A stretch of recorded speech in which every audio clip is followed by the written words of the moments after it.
Nassir Ghrous, VP for Banking and Payment Services at Thales. Welcome to Economy Middle East, and thank you for joining us at Seamless 2023 in Riyadh. Now, how is Thales contributing to the kingdom's digital transformation, and what innovative solutions support this?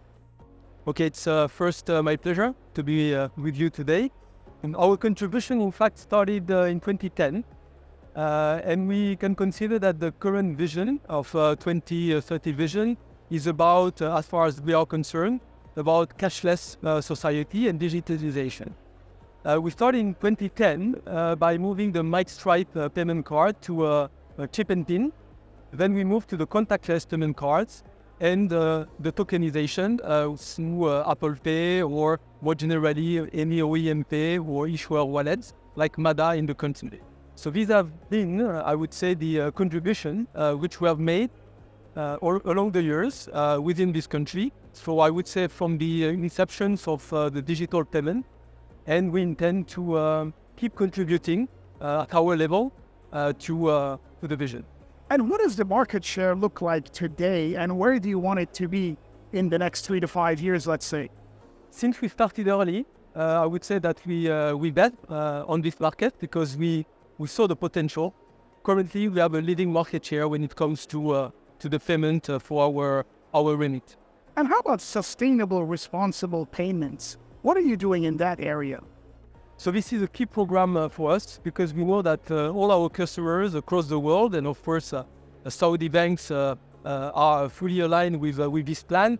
We look at ESG, environment, social and governance aspects.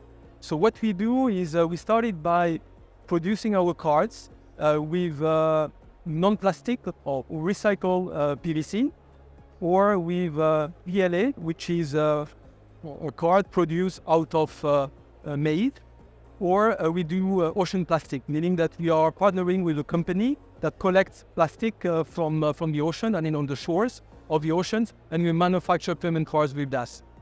We are looking at as well as reducing the carbon footprint when it comes to transportations.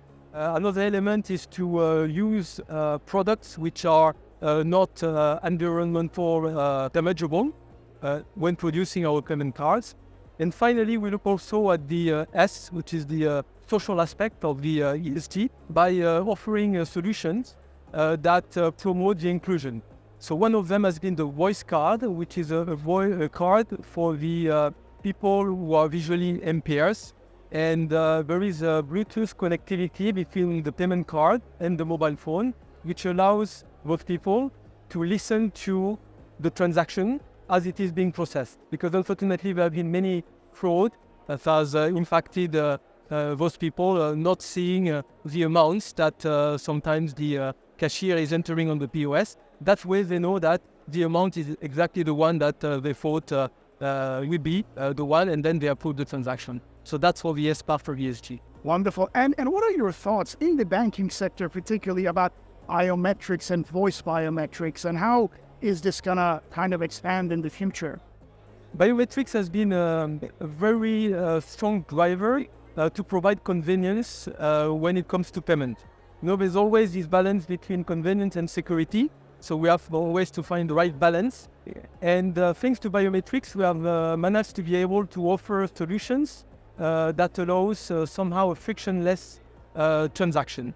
So there is, of course, the identification you have, which will Face ID or the fingerprint when you do OEM Pay using your mobile. But we also have the biometric payment card, which is complementary to the mobile, because there are still a segment of the population who are not very comfortable with using the mobile when it comes to payment.